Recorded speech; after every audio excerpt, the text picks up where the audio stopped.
How are you guys? Welcome to Design Hack Podcast. Today we have a very special guest, Manoj, who is a product manager at Lupin, and he is here to insight with us all of his knowledge that he has from last few years.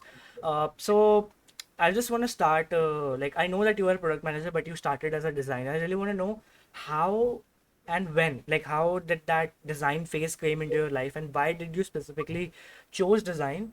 And yeah, little bit of about that introduction as well. Cool. First of all, thanks Abhay for inviting me. So let me start with this. So it's really a good journey. So when I came into engineering, even I want to become an SD at Fank. So like everyone. So that's what people around us say, and that has a very good hype. So even I wanted to become something like that. So I started what everyone was studying. So I started with data structures and all. So in my first year, I started learning basics of programming, couple into front end and all. Then I became a DSC lead in my second year, and I was invited for the summit at Goa. So where they took design thinking workshop. So where Googlers taught us design thinking, and we solved problems of 8 NGOs like by learning and doing. And at that time, something struck in my mind like, oh, this is a one that's real problem solving. So before that, what problem solving for me was related to a tech. So in terms of improving efficiency of code, that kind of problem solving. But when I understood the real problem solving lies in design thinking, so that eventually brought me into design, UX, and product management. Mm, so that's how actually it started. Uh, Yeah. so so you were an engineering student. I got it. So again, like how that jump. Like I know that a lot of people in design industry jumpstart like from this in the engineering to design. But how was your specific journey in that phase? So mine was pretty much not so hard because I was doing a lot of front end development. So like kind of materialize CSS, Bootstrap. So I had a kind of sense like how an application would look. So at that time, I didn't think about something as design. So I directly start to code, and I referred a lot of websites. So I got some sense of how things work in. So then I started learning about the core concepts like in UX, what are the very core concepts and why really we need a design. So I was just wondering. So we can directly code and build something. So why we really need something known as a design? Take the design, build it again. So I was just thinking of it. So when I explored things in, I got to know okay, design is something we are solving users' problem. So we are building something, and even code is something that takes a lot of time to build. So most of the testing kind of stuffs and all happens during the design phase. So I learned from most of the free resources, YouTube and all, and I also did recent took the membership of IDF, Interaction Design Foundation. To be frank, it helped me a lot. So it cost around 5,000 per year, but I feel it's worth because it teaches you the very core concepts of UX. Like there's something that no course ever taught. So like accessibility, web accessibility is a very important concept, not much focused in India, but Mm. in the world it has a very big impact. Like other countries, like even big firms have paid millions of fine because their product was not accessible. Lawyers put some cases and all. So that's the thing. Mm, that's interesting. So you talked about like how you got into coding and that's how you analyze that a lot of things come from design and design thinking. I really want to know a little bit about your thinking in terms of the no code space that's going on, that's hyping a lot, and the low code space. So what do you feel about that? So currently, what I feel is so no code and low code will help more and more starters or students Mm. to build new products and ship it into the market as MVP, or even help more solopreneurs like to build new products or solve users' problem. And it will have a huge hype in the freelancing industry. So I see if you know Figma and Webflow, you can build an entire website or an application for a particular client as a freelancer.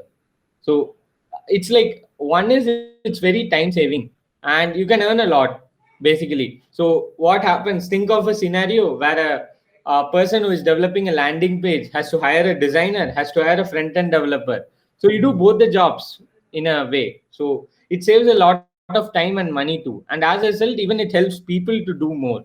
And it's in really hype actually. So even I'm using a couple of no code products. So there's something known as swipe pages, which Mm-hmm. I recently bought at AppSumo. I got a lifetime deal. So it supports AMP pages. So you can accelerated mobile pages. So it's like Google's new thing. So it easily get ranked on Google. So that kind of thing, if you want to build with code, it would take a lot of time. But with no code, I do with drag and drop.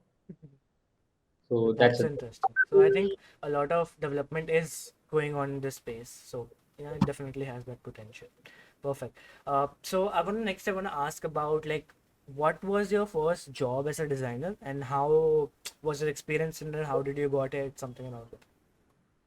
Okay, cool. So the first job as a designer is I was working with my friends for a hackathon. That time I did the UX design. So that was like my first design job or something which I did professionally to show to people. So then in even in couple of hackathons, I started with UX design. Then I started job hunting. So my first job was in a firm known as Ajira. So where I worked. So it has a both product and service wing. So we had even a SaaS product for retailers. So there I started my first job in. So it was really nice. Like first I started with some basic building some basic applications. So interacting with clients, interacting with developers. So that was like a pretty new to me. So like where like you need to get all things done. Like there'll be business analysts, there'll be product managers who will be giving you the requirements. So there are many challenging things I encountered, and even I was able to learn a lot and improve by like getting feedback from the senior designers, stakeholders. So in a way, like even sometimes, the problem you're solving for a client, you learn a lot from them too. Like because they are more attached towards users, and you could have imagined the user flow or application in a different way, but when the person tells the real scenario, let's say you are building for an uneducated person who has just passed 10th or 12th, so how can you build for them? So you have to think in a very different way. So that kind of thinking I was able to like bring it up. And even I was able to work on some clean problem statement. So like the landing page conversion was X% and we want it to increase to Y%. So these kind of problem statement help me to like learn more about things. Interesting. And now you talked about challenges that you faced a bit about that. I really want to know, as a general designer, how whatever years of experience that you have, how and you have kind of changed your field as well, so you might know better. What kind of challenges did you face as a designer? So okay, the first thing is the challenge we face is kind of for me it was more of in UI design I faced comparatively a larger problem because in UX I had learned a lot, couple of bit, but in UI what happens is when you work in a service based firm, especially you keep switching between B2C and B2B. So B2C is a kind of you have to have a very creative mindset or Mm, something putting up very nice. Whereas in B2B, you need to have a very professional thing. Like it need to be. So kind of switching between two things, like thinking in terms of both, how a user for B2C and B2B. It's like quite challenging when you move between designing for both. And the second is getting the exact requirement. So why we are solving the problem. So I told the landing page scenario, not mm, all requirements come like that. So some is really random. Even the person who is building it or who is paying for that will not know what. So it gets evolved. So you need to be pretty much flexible in terms of like getting feedback basically. So that's a very important thing one should learn when they start their career, even as a developer or programmer or designer, because when we see from the outer world the product looks amazing, but there are like hundreds of iteration behind that one small feature that came in. So the designer and developer has to reiterate, or sometimes even they say change the entire thing. So you should not feel back, or you should consider just as a learning of why we are changing these things and all. mm, interesting. I got the fact. As a designer, I also face a lot of these issues, like how to keep a particular design professional, like a lot of things that happens, a lot of stuff's coming. Now for you, I want to really ask, like, okay, so design was going on, and then you changed to product management. Like, how did that connect? How did that happen? So I always want to be a problem solver, as I told. That struck me when I was attending the design thinking workshop. So I got to know about these roles of what product management is all about. Like when I was learning UX itself. So at that time itself, I thought so I wanted to move into product management at some time. So I was working in UX, and I thought let me try applying for some firms to be. So a product manager is someone who solves the problem in a much deeper way. So even in terms of market, business, tech, and design. So designers, I solve the problem in only one way, with the help of UX, user experience, and UI, user interface for the people. So I wanted to explore more, dive deeper into solving problems for users. So I was just exploring that role, and having the UX experience helped me to get that role too, because as I was an engineer, I know how to code a bit, and as I worked as a designer, that helped me to have a sense of how UX works.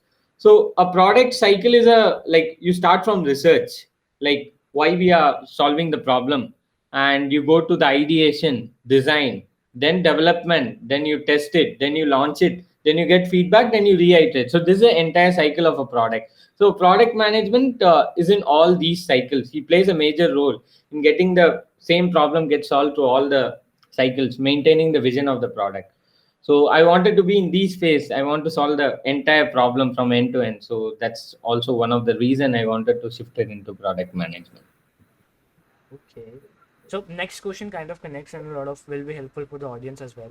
So like you have been to the design space, you have been to the product management space. Can you kind of explain in your real, like you have been real experience, you have the real experience. So can you explain the real experience manner, like how, what is the actual difference between a designer and a product manager?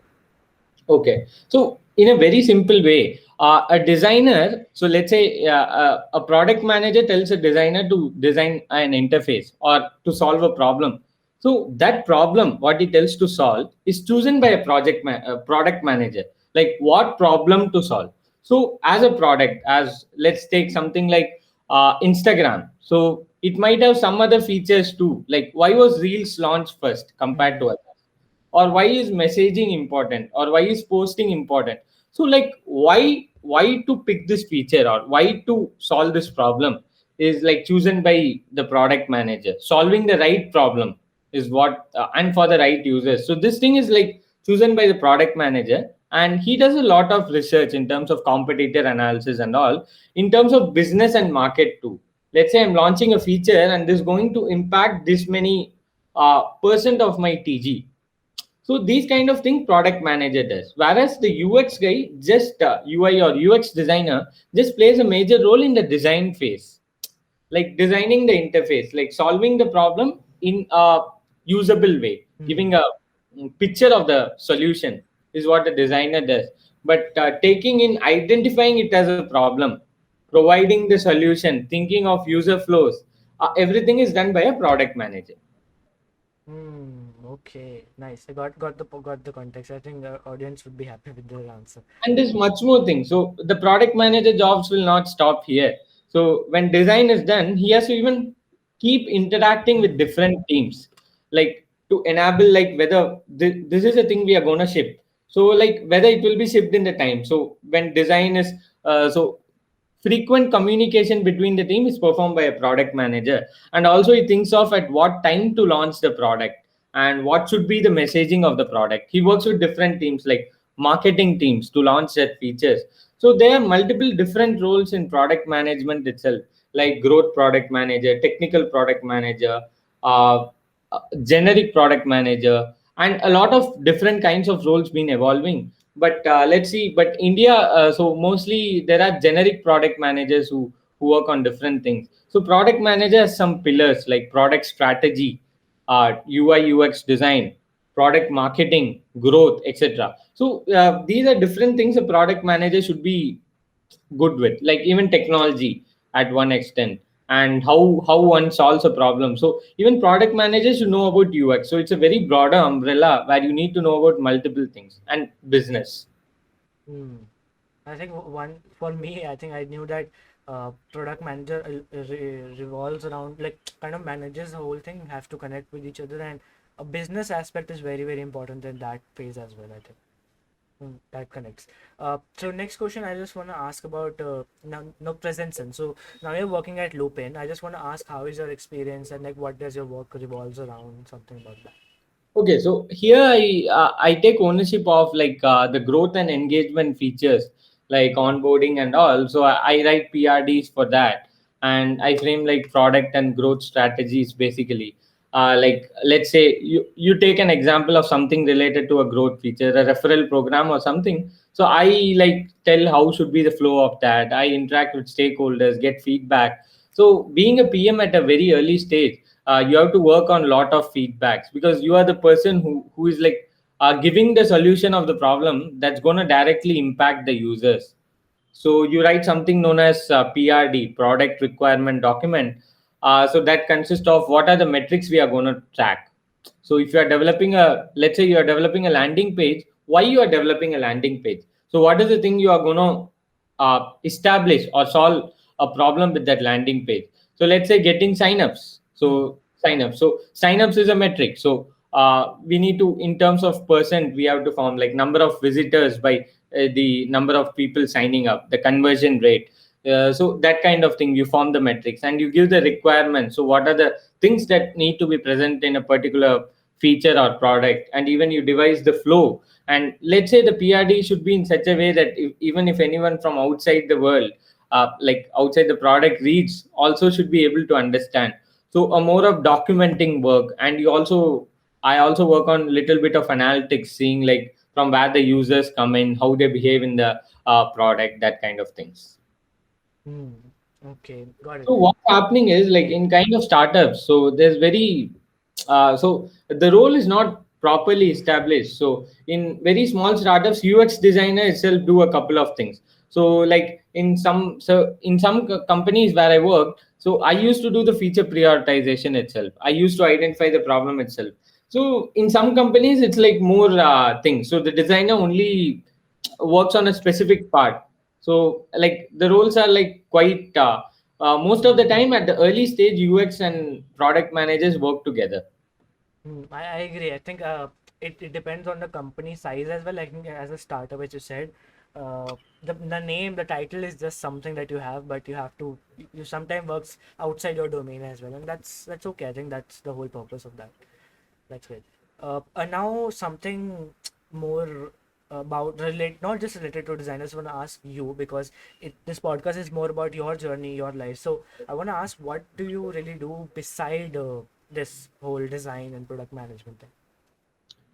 So apart from that, I'm very active in communities and I do a lot of networking. So networking is something I believe that would help people to learn more. And I create content at LinkedIn. So I'm a LinkedIn guy. So like I have around like 40,000 plus followers at LinkedIn. And apart from that, even I read a couple of books to like. So networking is something that I feel like everyone should do. So I've been talking with a couple of founders who are startup founders to understand their journey and like to understand what are the problems they faced in their life to build the product, or what are the advice they wanted to give to the younger self. So that's what I ask, so that I can learn from that thing. So no course will teach you like what are the problems in life you have and how to solve it. Like there's no course that will teach you. Only people can tell you that. So what to not do in life and something like that. And you can take it, prioritize that feedback according to your life, like kind of personalize. So let's say if they were a startup founder from the start itself, or they were a designer turned founder, or they were a designer turned product manager, so everyone will have a different kind of problem face. So we have to just understand how they overcome that and take it in a lesson that would help us. I think I agree. I think I just want to ask with related to what you said. Any book suggestions for the folks out there? So for design related, I'd say the Design of Everyday Things is the best book. And apart from that, you can read Hooked. So it's by Neil. So to build habit forming products. So that's a very nice book, to be frank. And generally related to like normal things, like you can read Atomic Habits. So it's like to build your small habits, how it can create a bigger impact. So to kind of personal finance, you can read Psychology of Money. So it's like a best book for personal finance. And apart from that, I watch a lot of some YouTube videos, TED Talks too. And even I'll tell you how you can buy a book. So there's some formula for that. Mm-hmm. So let's say you're choose Hooked for an example. You can just go to YouTube and search the author name, and that every author has launched a product in a TED Talk or something. At least they give a glimpse of what the book, or at least there's something that they teach on YouTube. So you can just understand how they teach, Mm-hmm. whether some just blabbers or some just gives with examples and data points. Let's say you like that author, okay, this guy is teaching very well, so then you can buy the book. Mm-hmm.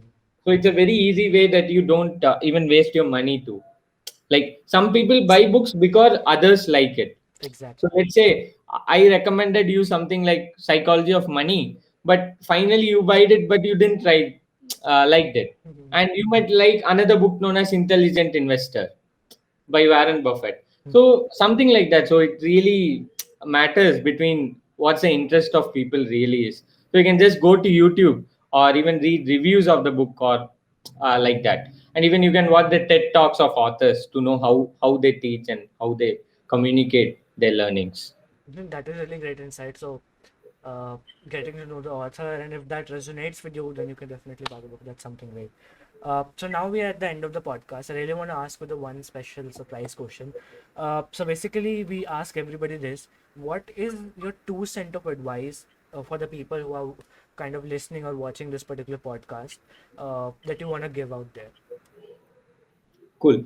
So the first advice I'll give is like just in my mind always follow your passion or do what you love. So anytime, like even I had been at times, so being into UX that no company would come to recruit UX designers in an engineering college.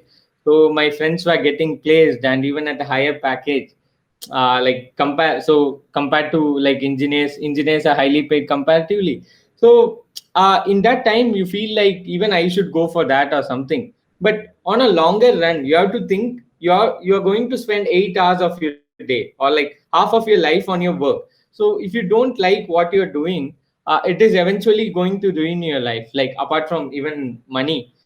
So do what you love and like just follow your passion, so that it would help you for that. So even I wrote a blog on like how to get a job. Like I wrote a framework. So first you have to find your passion, like then you have to look for companies related to your field, like, and even you can dig a deep down into their culture, what you like you want to go in a very open culture where you're broader or flexible to do things apart from your job, or you want to be in a very concise culture. You want to go to a very established MNC and you want to do a very bordered job. Okay, this is my job, I'm going to only do this. So you want to go in that kind of firm. So even you can choose that, then you can match with your passion and apply for it. The second set of advice is always showcase what you're doing, although even it's small. So even I was fearing at start. So I'm not a very big guy, or even I'm not from an IIT or any Tier 1 college. I'm from very Tier 3 college too. And if I create content, will anyone like it, or will anyone follow me? Or even I'm not working in any. I was not doing any internship in very big brands at that time. Like when I came into LinkedIn, so I was just thinking of that, but that doesn't matter. It's about what your content is and how it is helpful for people. So that are the two things. So one is follow your passion, and two is start showcasing, start creating content in social media, or like even start showcasing as many things. Like you can build your portfolio, showcase your projects. You can talk to people and tell about your positive and what are you capable of, that kind of things. I think these two advice would be really, really helpful for everyone who is listening or watching this, because I think I resonate with this, because when I started doing all of this, that's the only part of my life when I got a little bit growth that I really wanted. And yep, that's definitely gonna be really helpful for everyone. So yep, so that's the end of the podcast. Thank you everyone for watching or listening wherever you are. And thank you Manoj for coming in, man, and pouring all the knowledge. If you want to connect with Manoj, I will link his LinkedIn and other socials link down below. And if possible, you mentioned the blog, right? So if you can give me the link, I will mention that below as well for the job one. Yeah, sure. Perfect, guys. Thank you so much. Yep. See you in the next